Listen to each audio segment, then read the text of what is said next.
Hey guys, so I messed up, kinda bad. Remember this video? Yeah, so I think some of you may remember me distinctly saying something like, I left out some characters. I mean, I do have a lot more characters actually, but these characters are sort of like the main focuses. Dude, I totally underestimated how many I actually forgot. When I was like typing out the script, I only included like the main cast and literally left out so many plot important characters.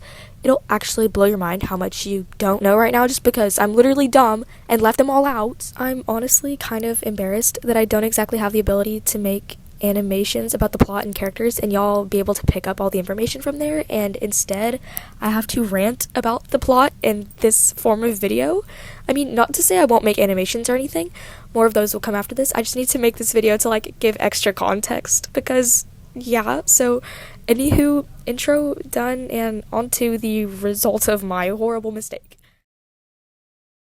I think I'll start with Sugami first because I posted a video, like short video about him the other day, and y'all seemed to kind of like him. So he's what is called an Oni, and in the story of like my OCs or whatever, there's 7 Oni, not 7 Sugamis, just like 7 Oni, which I'll have to get into that in a moment. So I'm gonna get into some sciencey stuff. Actually, firstly, I have no clue if anything that I'm saying is like scientifically accurate or realistic in any way, and I low-key just made it all up. But if you get put to sleep easily, skip to this timestamp. But if you are choosing to stay, I'll continue. So the whole plot of the story sort of revolves around the multiverse, and you're probably familiar with that concept if you're kind of a nerd. But so my depiction of the multiverse sort of looks like this. And so they're all sort of strung together, as you can see, like a spider web, sort of like that Spider-Verse thing. Yeah, if you've seen those movies, you get it for real. But like they're all parallel. Like in this universe, let's say you have a pink dog for some reason. Well, you exist in this universe too, but you're slightly different. Like in the other universe, you also exist. Like maybe your dog is blue. Like there's one slightly different detail, and that person is what's considered like a variant of you. And there's a bunch of variants. Every universe has like a different you, maybe a different colored dog. You get it. So back to the 7 Oni people. They're essentially like these universal entity things. They don't have variants and they're like one of a kind, so unique. And they got into a fight, which I don't really know the details of, or like a battle, and kaboom.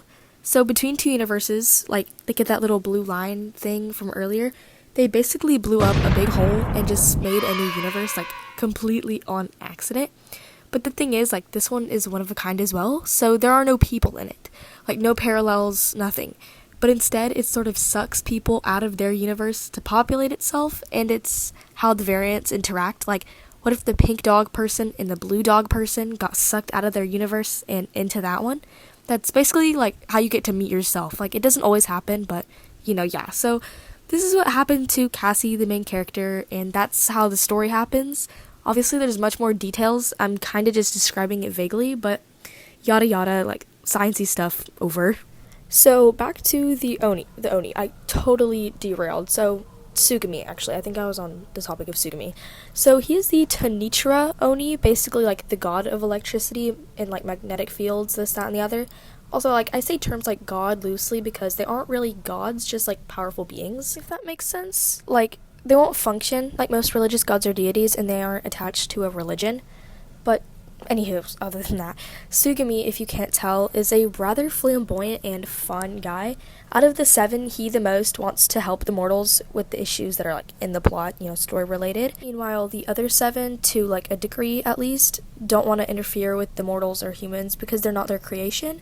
And like I use that detail to further elaborate on how like there aren't actual gods that created humans, because like I want to respect everyone's religion. So like yeah. But off the religious note, Sugami is closest with Kappa. I actually don't even know how to say it. I've only ever typed it. It's like Kappa, like Kappa. I'll say like Kappa. Yeah, so Kappa is like the most mature, I'd say, more mature than Sugami because he's like super childish. And she also believes that the Oni shouldn't interfere, but like she's much more merciful. Sugami, no one knows where he came from, like how or where he came from.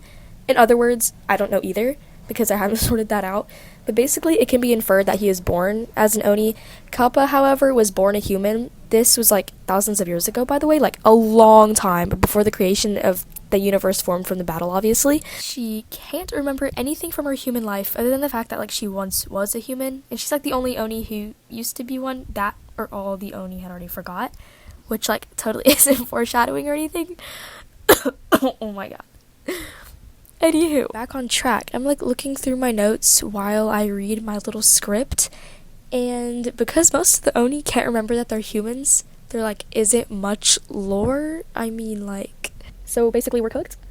Actually, I kind of locked in, and I just remembered one of, like, a few of the many more characters that I totally forgot. But, so there are two characters that there's actually quite a bit of lore on, Pion and Yo-kai. I don't even know if I'm pronouncing that right, because again, I don't talk to myself on the regular, so I'm not saying their names out loud. But they were actually in a relationship. I don't even know if the other Oni knew about this. But, like, spoilers, Pion is actually the antagonist, Headmaster. Scooby-Doo, plot, bro.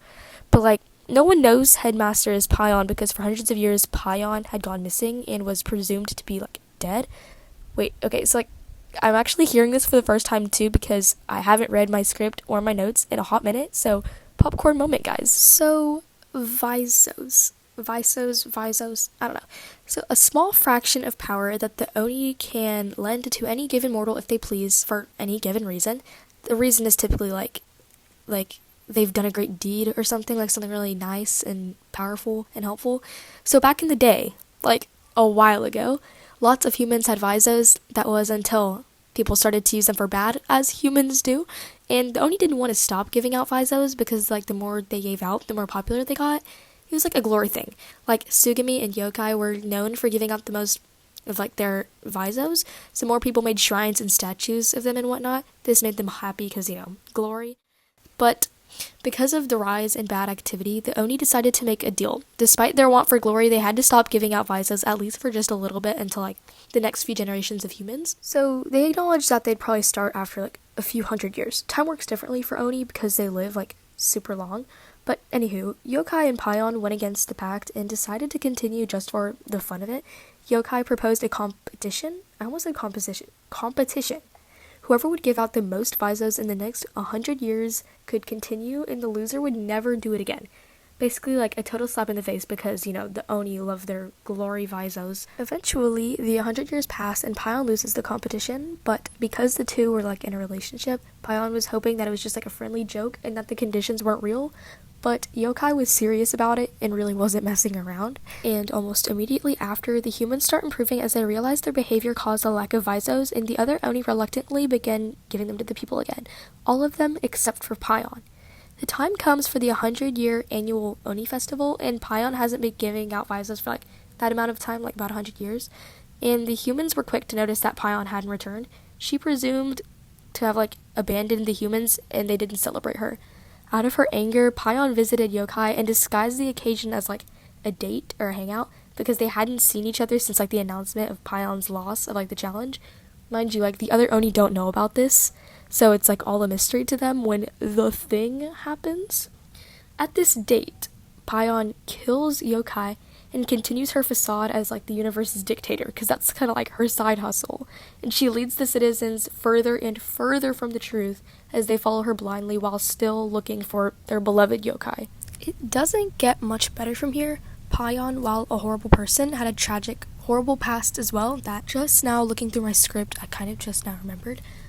I do believe she was the only Oni with like a, for the most part, fully fledged out backstory, though she never talked about it around the others, so they were led to believe that she forgot as well. I probably should have slapped a trigger warning on this thing. Yeah, after this sentence is when it gets like a little dark. So, in her youth, thousands of years ago, Pion was a military general in her universe. She lived with her father and sister until war in her country was declared, so she was deployed off to a different country. She hadn't ever participated in war, and even after years of extensive training, she wasn't ready for the real thing. She made numerous bad calls, leading to her home country being unprotected and later bombed. She was given a dishonorable discharge after several more mistakes, and she came home to her hometown in ruins. Her family couldn't have possibly survived. The whole thing was just decimated. She lived in a rickety old house elsewhere for a while where she succumbed to drinking to rid herself of pains. It wasn't long before citizens that were angry with her mistakes found her, kidnapped her, apprehended her some way, and hurt her in many ways. She was presumed dead, like, in her human form. But she wasn't, and that's where I left off. Through some magical means, she becomes an Oni and is known for her gruesome and violent tendencies. Pretty cool. Not cool, actually, because she's the Pyro, or Fire Oni. See what I did there? Yes, that was funny. Yokai is the Glacies, or like Ice Oni. Actually, I have no clue if I said that already, but yeah, so, anywho, I have covered Sugami, Kappa, Yokai, and Pion, period. There's 3 more Oni, but I'm gonna be honest, I haven't written a thing about them, nor have I drawn them. I just have, like, vague descriptions of them in my head, but that just leaves more time for some characters that I actually really like, Richie and Kato. Actually, I don't really know what I think about Kato because he was a character me and someone I used to be close with designed together, and he was supposed to be, like, a combination of us. So, like, me and that person ended on remotely negative terms, and I can't get rid of Kato either because I made the mistake of implementing him in the lore so much. So now every time I do anything regarding this character, it's like I'm staring at my old ops. Okay, sorry about that rant. Anywho, Kato and Richie are best friends and business partners. Not related, if you can't tell. Richie is actually the older brother of Bilbo Baxter. I think I mentioned this in the previous lore video. I'll say this again, also, the topics covered in this section are a little dark and possibly triggering, so please watch with discretion. Richie, in his childhood, was subject to a lot of abuse at the hands of his aunt, and uncle after his parents passed away. Like said in the other video, Bilbo was as well, but Richie was older, so he had more responsibilities on their farm, and more responsibilities leads to more opportunities for mistakes. So, do you remember this scene? This was when their cousin locked Bill in a shed and set it on fire. Richie was like out working or something and needed to come back for supplies, something along those lines, and he nearly got there too late and had to drag his little brother out of the shed, who was like half passed out, almost charred. But it wasn't long before, out of spite, Richie later burnt down the entire farm, killing his aunt and uncle, and accidentally killed his little infant brother as well. His infant brother was really important. He was kind of like an NPC, so yeah. So when the 2 brothers are transported to the other dimension, they are alone, without any food, any form of income, nothing, just on the streets. So they live on the streets for months before Richie involves himself in a gang. He's always been a rather violent person who doesn't hesitate to throw a punch. Having violent tendencies while simultaneously being a street-smart person, he was easily thrown up the ranks, eventually taking more and more jobs until taking care of Bill was less of a priority. After making a bunch of money from the jobs, they now had a small little kind of trailer home. But as Richie was always off elsewhere, taking jobs, partying, doing whatever, Bill was bouncing from place to place because he needed supervision. Again, he was a young kid around these times, so his audience was not always great. Eventually, Bill got tired of it and just ran away without Richie having a single clue. Richie was devastated, and when Bill left was when it all came to him. He knew what he did wrong once his little brother left. He was already struggling with addictions that were introduced to him in his gang lifestyle, and when his little brother, his only reason to keep going, left, he totally crumbled. He was too unmotivated to participate in any gang activities, so you can probably assume that he got kicked out and whatnot, and he isolated himself in his house, just didn't leave. He did a few jobs now and then to make money to not end up on the streets again, but he did not take care of himself. Nothing good really came from this job except Kato. Richie was on the side of the job that stole the cargo to sell, heists, breaking into places just to sell and make money, and Kato was on the transportation side.